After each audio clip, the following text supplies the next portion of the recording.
I grew up in southern Appalachia in western North Carolina, 30 minutes outside of the town of Asheville. The hills and hollers of the Appalachian Mountains are some of the oldest mountains in the world, with some of the rock formations dating back over 1 billion years. That quite literally means they were here before there were terrestrial animals. As with most things that have been on the earth a long time, there are inexplicable anomalies, both benevolent and malevolent. For example, the brown mountain lights. Never in my life have I felt threatened or uneasy when witnessing them from Wiseman's view. They're neither good nor evil, they just are. On the benevolent side, sometimes when you walk through an abandoned old church, up near Mom and Dad's property line, you can feel good, warm, and happy energy. It's like that first warm day of summer when the sunshine is not too hot, but it's not cold. Well, this story is not about one such anomaly. It's about something that was definitely malevolent. About a decade ago, I was in night school up at AB Tech, going to school for automotive mechanics. I would go into class at about 2 p.m. after I got off my part-time job, and I would end up getting home about 10:30 p.m. depending on traffic. Every night I drove the same road, in my old 1973 W200 Dodge pickup. Some nights it would get rather boring and I would take a different route, jump off of I-40, and drive the back roads. On this particular evening, I had decided to just stay on I-40 because I just wanted to go home and go to bed. It was Thursday and there was no class on Friday, and I wanted to get in bed early so I could go out into the woods and go hiking early tomorrow morning and watch the sun come up. As I jumped off of I-40 onto the exit where my parents lived, the night seemed to get darker, and none of the animals that I could hear through my rolled-down windows made any more noise. The cab of my truck became smaller and smaller, and my breathing quickened. I have never faced any kind of anxiety in my life, but at that moment something felt off, and there was no way I could put my finger on what it was. I came to a stop on the exit ramp, turned to go down the road, and I happened to notice that the gas station off the exit where Mom and Dad lived had no lights on. They were a 24-hour truck stop and always had lights on, but I didn't think about it again after noticing. I just chalked it up to the power being out, but I could not shake the feeling that something was definitely askew. I slowly shifted through all of my old truck's gears, not wanting to make any more noise than a old pickup already did. I leaned over my steering wheel to look up at the moon through the windshield, and there were barely any stars visible, which was way out of the ordinary. If you've ever been to Appalachia, primarily the sparsely populated areas where I'm from, an absence of stars back home is only due to cloud cover or whatever in the hell went on this particular night. As I rounded a particularly sharp left-hand curve and chugged through a straight stretch before the next right-hander, I looked at the ancient decaying barn I always gazed at when riding that stretch of road, and thought about how long that thing had been here and how many advancements in civilization it had seen.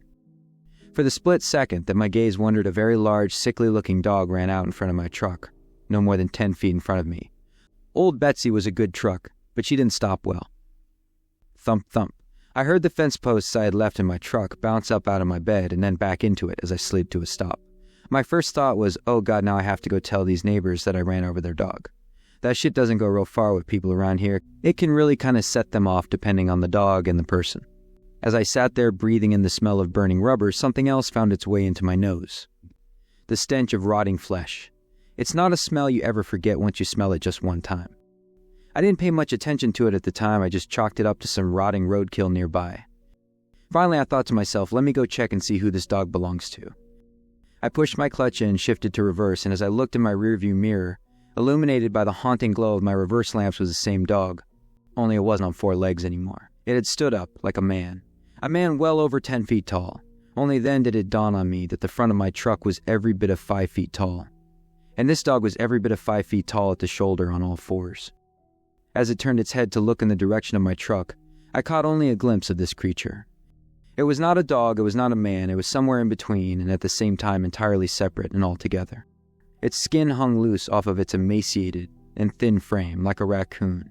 Bits of matted fur and dirt and mud clung to its legs like a disease. The right arm seemed a little longer than the left, and they both hung abnormally low in relation to either animal this creature seemed to be. As it regained its senses, it turned and looked into the mirror like it knew exactly where I was sitting. The face was that of a man's, but the very edges of its face seemed to not be totally defined. They seemed to move and change like something you would see at a cellular level in a scientific documentary. There were no eyes, but only sockets where eyes should have been, no hair, and the skin that was dripping off its face was a cold, lifeless gray color. The nose was short and shoved into its face, like a bulldog, but the teeth still haunt me. It was definitely carnivorous, and true to form of the rest of its unnatural look, many of the teeth didn't seem to be arranged in a natural way in its mouth. They seemed to fill and spill forth from the indefinable face, almost like they knew the horror they occupied, and they were searching for a way out. It stared through my life, into my eyes and past my soul. It seemed like an eternity, but it could not have been more than 5 seconds that I sat there, paralyzed. A light came on at the house next to the road, causing the creature to snap its gaze in that direction, and tear off into the woods on its back 2 legs like a man. I jammed my old truck in first gear and roasted tires all the way through first, snatched to second gear, and drove as fast as I could home. When I got to the house, both of my parents were asleep. I went downstairs into my bedroom and loaded every firearm I possessed and locked all of the doors. I couldn't wake them up. Who the fuck would believe that? And at 10:30 on a Thursday night. The basement was eerily quiet that night. Even their dogs that got up to raise hell at outside animals at all hours of the night were dead silent.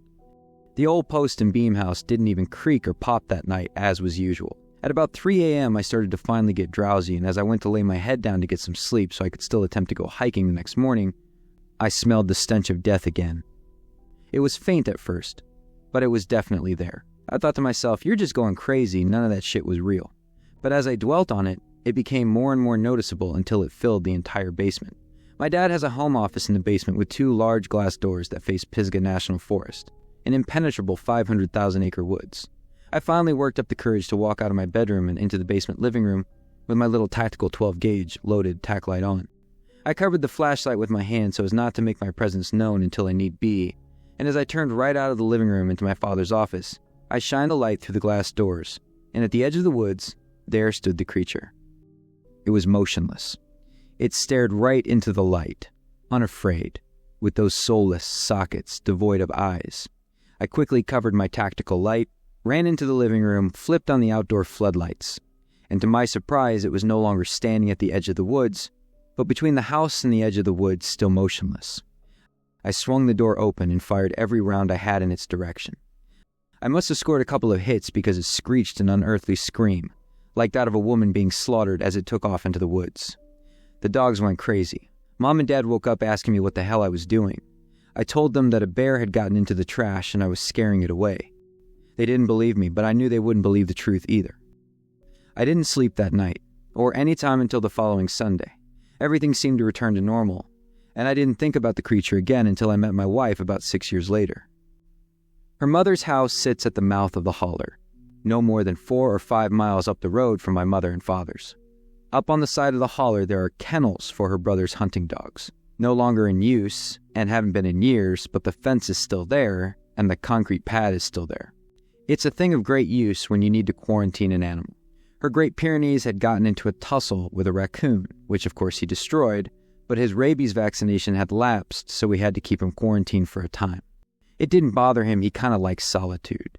This particular night that we were coming home from a movie date in a neighboring town was the last night of quarantine for him, so we walked up the trail using our phone flashlights to get to the kennel, and there he sat, patiently waiting, tail wagging, happy to see us. We put him on a leash and started walking back to the house with him. As we were walking back through the darkness, I started to feel the same feeling I had felt the night I hit the creature with my truck. I didn't say anything so as not to alarm my wife, but then the smell came wafting in on the breeze.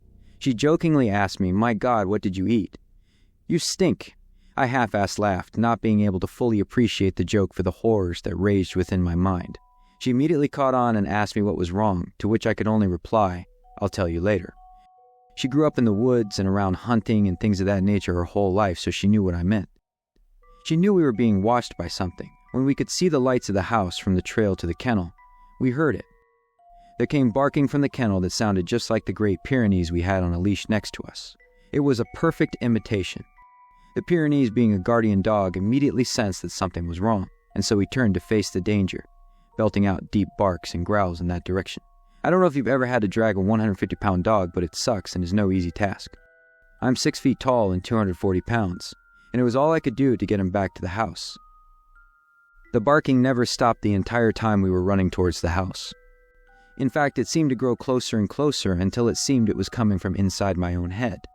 Her mother heard the commotion and flipped the floodlights on as we made it into the fence of the yard, and I caught a glimpse of something coming to a dead stop at the end of where the light reached, wheeling around and tearing off back into the darkness. My wife looks at me and says, "You want to tell me what the fuck that was?" To which I replied, "Yes, let's go inside." I told her the story, and she listened intently, hanging on every word.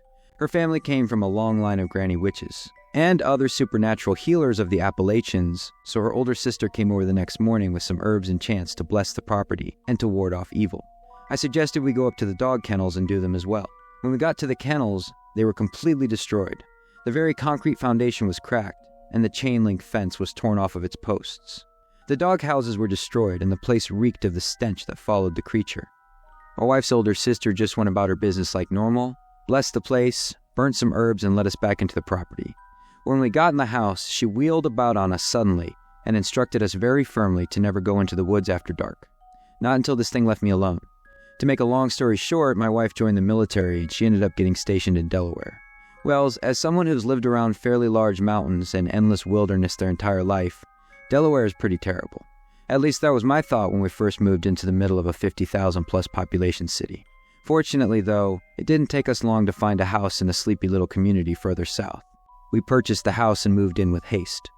We were both very grateful and glad to be out of the city and in a rural setting again. The land in Delaware seems lifeless in comparison to Appalachia. The sparsely populated woods don't possess any energy that goes alive like it is in Appalachia.